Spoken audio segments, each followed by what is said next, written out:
अस्सलाम वालेकुम रजा रूमी साहब। जी वालेकुम अस्सलाम, बहुत शुक्रिया। रूमी साहब, तीन चार मौजूआत आज मेरे जहन में है आपके साथ बात करने के लिए। एक तो बड़ी एम्बिग्विटी पैदा हो गई है कि पाकिस्तान का जो न्यू क्या इस डिफेंस एग्रीमेंट से सऊदी अरब हमारे न्यूक्लियर अम्ब्रेला में आ गया है या नहीं आया। ये एक एम्बिग्विटी है। आप एज एन इंटरनेशनल रिलेशन या आपने इसको जो स्टडी किया है, जो बात हुई है आपकी, क्या अब सऊदी अरब को हमारा न्यूक्लियर अम्ब्रेला अवेलेबल है या नहीं। जो अभी तक ऑफिशियल डोमेन में आया है, तो उससे तो मिलिट्री पावर का जिक्र किया गया। मिलिट्री पावर में तो पाकिस्तान के न्यूक्स भी हैं, बल्कि वो सरे फहरिस्त हैं। पाकिस्तान के जो इस वक्त एक दुनिया में मकाम है, खित्ते में या दुनिया भर में, उसमें उसकी न्यूक्लियर ताकत जो है वो सरे फहरिस्त है। तो इस वजह से जब हम ये बात करते हैं कि हम उनको अपनी तमाम तर मिलिट्री कुवत के साथ डिफेंड करेंगे, और वो भी हमें अपनी कुवत के साथ डिफेंड करेंगे, तो उनके पास है माशी कुवत, हमारे पास है फौजी कुवत।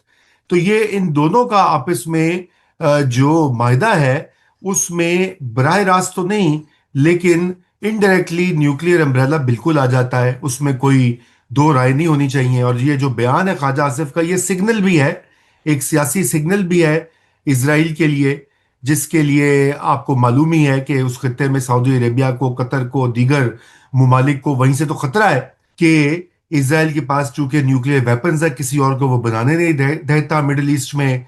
और इसी वजह से पाकिस्तान की, जिसे कहना चाहिए, नंबर आ गया है, और एक नए मायदे, एक नए बाब का आगाज वो हुआ कह है। रहे हैं इस्लामिक, मैं कुछ इंडियन एनालिस्ट को सुन रहा था। वो एक बड़े मशहूर मेजर हैं, उनके क्या नाम है, मेजर आर्या, गौरव आर्या। गौरव आर्या। वो कह रहे थे इस्लामिक नेटो बनने जा रहा है। 57 कंट्रीज हैं और ये अपनी मुश्तरका और इस्लामिक नेटो बनने जा रहे हैं। डू यू थिंक कि वाकई कोई इस्लामिक नेटो बनने जा रहा है। मेरा नहीं ख्याल जी कोई इस्लामिक नेटो बनने जा रहा है सोहरवर्दी साहब। ये इंडिया में तो सफ़े मातम बिछी हुई है ना।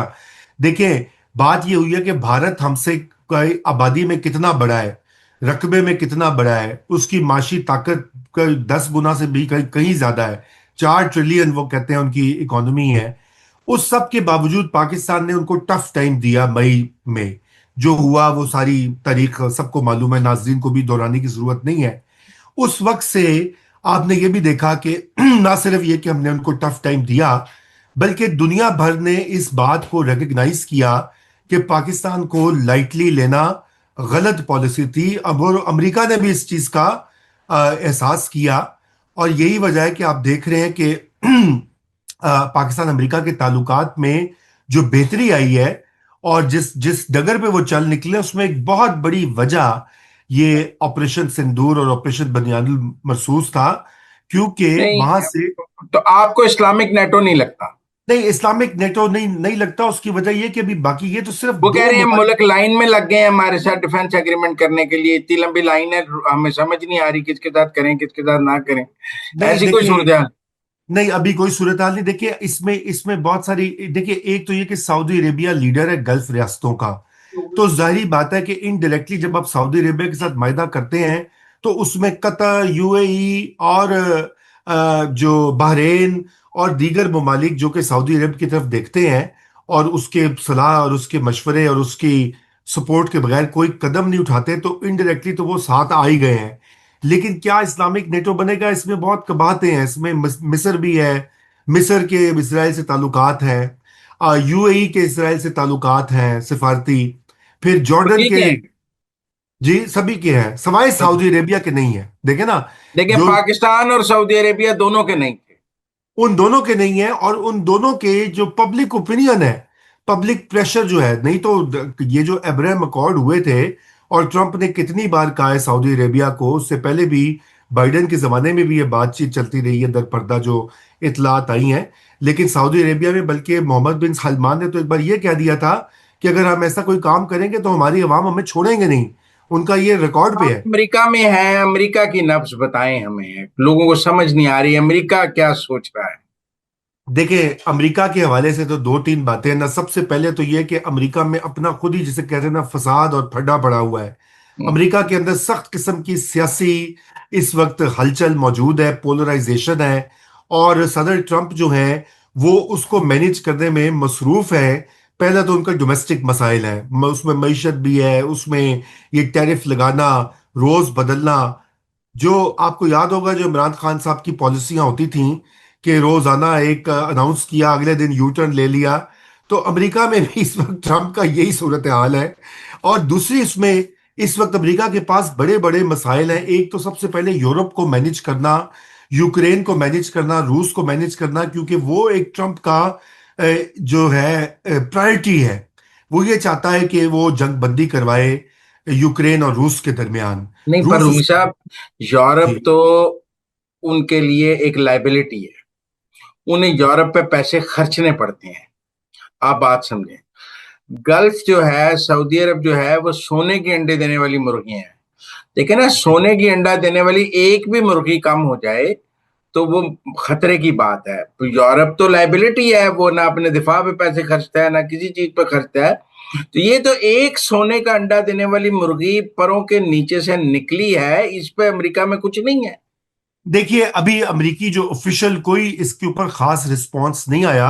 हम्म। और मेरी ये जाती राय है, हो सकता है मैं गलत हूं, कि अमेरिका की जो उनको ये बताया गया होगा दोनों ममालिक की तरफ से, दोनों के बड़े करीबी ताल्लुकात हैं, सऊदी अरेबिया के भी और पाकिस्तान के भी। पाकिस्तान का तो देखिए इस हद तक मसला है कि पाकिस्तान की मईशत जो है, अगर उसमें अमेरिका को वो नाराज करते हैं तो फिर आईएमएफ और दीगर जो हमारे प्रोग्राम जिसकी अब वजह सऊदी से अरब के बाद भी आईएमएफ की जरूरत है तो फिर तो कोई देखें। गल ना हुई। रूमी साहब नहीं, तुझे तो दिल ही तोड़ देता है। नहीं, मैं दिल नहीं तोड़िया, लेकिन मेरी गल सुनो ना। अ, अजय अजय ये नहीं पता कि सऊदी अरेबिया किन्ना सानू पैसा देवेगा ते वो किस यार एक हिसाब। डेढ़ बिलियन तो दे देगा आईएमएफ वाला। 2 बिलियन ते उन्होंने पहले ही अनाउंस कर दिता है, वो दे भी देंगे, उनको कोई मसला नहीं सऊदी। लेकिन साडा मसला बड़ा है, साडे कर्जे, साडी डिमांड, साडी इंपोर्ट्स, वो एक मैंने बहुत ही। आज कहीं देखे हैं दो तीन खबरें। एक तो मैंने हाँ, कोई कतर ऑब्जर्वर देख रहा था। उन्होंने कहा कि पाकिस्तान अपने अबाबिल मिसाइल मक्का और मदीना में लगाएगा, जिनकी 2200 किलोमीटर रेंज है, बैलिस्टिक मिसाइल्स हैं। और दूसरा मैं देख रहा था कि पाकिस्तान की जो इंडिजिनस इंडस्ट्री है, जिसमें ड्रोन बनाने और मिसाइल बनाने वाली, वो टेक्नोलॉजी ट्रांसफर हम सऊदी अरब को करेंगे। ये आपको लगता है या नहीं? जी। ये तो देखिए ना, इस जो ये जो डिफेंस मायदा हुआ है, इसकी बुनियादी ट्रेनिंग तो पहले भी हम कर रहे थे सऊदी ऑफिशियल्स की, पिछली कई दहाइयों से। वो जारी रहेगी, उसमें तेजी भी आएगी। फिर हमारी एयरफोर्स का के हवाले से जो ट्रेनिंग है वो भी एक्सपैंड होगी। और ये जो डिफेंस प्रोडक्शन है, हम ऑलरेडी उसको कर रहे हैं, मिसाइल भी बना रहे हैं, ड्रोन्स भी बना रहे हैं हमारे यहाँ जो, वो उसमें इजाफा होगा और सऊदी अरेबिया उसका एक खरीदार बन जाएगा। और जाहिर बात है कि पाकिस्तान उसको कवर देगा। ये मुझे नहीं पता कि कब ये मिसाइल नस्ब होंगे। ये देखिए, ये सिग्नलिंग भी हो रही है। कतर चूंकि इस वक्त बड़ा परेशान भी है, नाराज भी है इसराइल से भी, अमेरिका से भी। तो ये पॉलिटिकल सिग्नलिंग भी होती है शरीकों को। आपको पता ना, जब किसी के पास कोई नई गाड़ी आ जाए तो फिर वो दिखाते हैं सारों को, मोहल्ले में भी वो कहते हैं कि देखो जी मेरे को बड़ी गाड़ी है, नवा सोफा लिया है।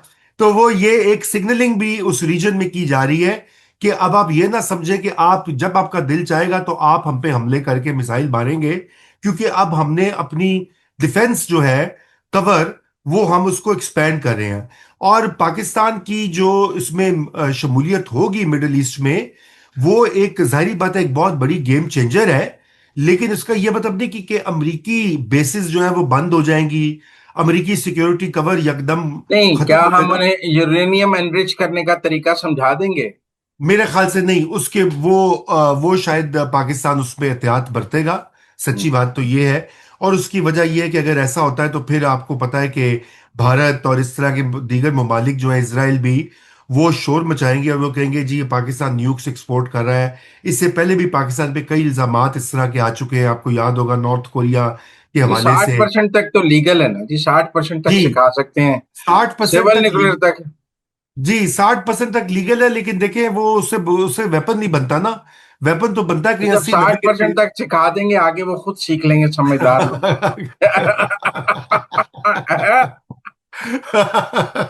आपको लगता है कि सऊदीज को जो है ना, थोड़ी आपका मशवरे लेने हाँ, चाहिए।